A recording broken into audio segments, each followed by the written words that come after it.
Hey everyone, Gaijin Goombah here. Krampus has a video game. It's called Daze Before Christmas. European PAL only. Did you know that?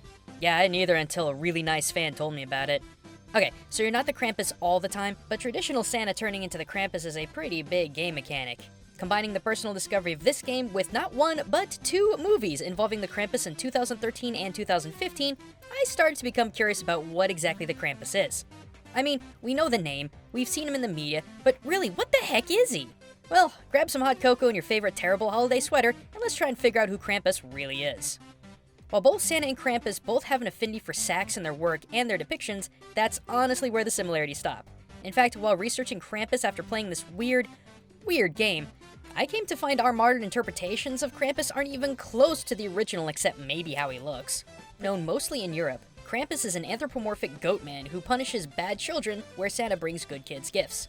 The name Krampus comes from the German word Krampen, meaning claw. Yeah, that's pretty appropriate. And from what I could tell in research, Krampus would visit the home of children on December 6th, not the 25th. So if you're watching this, good for you, you've already passed the test, and I bet you didn't even know it. But what about the kids who didn't? Were they just stuffed into Krampus's bag and taken to his lair for a year? Oh, you wish it was that innocent. While the long-term punishment was kidnapping, the Krampus would actually beat children with sticks and whip them with horsehair before kidnapping them. And I can only assume during that year in hell, the beatings would continue. Man, old school Germany, you had some interesting ways to keep your kids in line. I guess it makes sense why in the aforementioned game Daze Before Christmas, when Santa becomes Krampus, you get a lot more physically violent. At one point, the physically abusive Krampus in his entirety was banned in Austria by the pre-war fascist government, but was reinstated after World War II.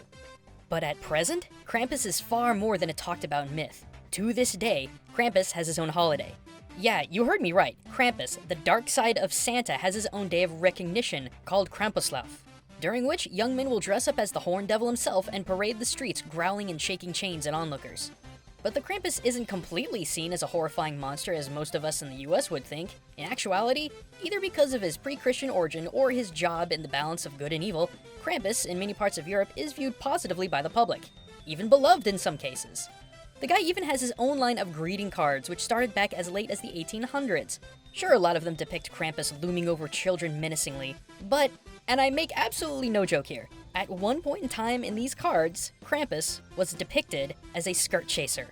This guy chased hot women, and sometimes succeeded.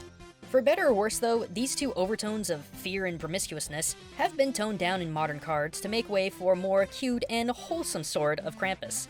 Inevitable, but wow, I had no idea, and I bet you didn't either. Well, I can understand why this game never left Europe. As simple as it is, knowing what we do about Krampus, his role in this game makes more sense on reflection. But what do you guys think?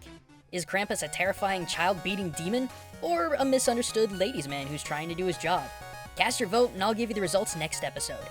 Speaking of, last time I asked you if Dead or Alive Extreme 3 should see a US release, and out of 8,126 of you, a whopping 7,603 said to bring those boobies to the West. Guess there's a place for this game after all, huh? Be sure to cast your vote for the next episode though, and until next time, this is Gaijin Goombah signing out.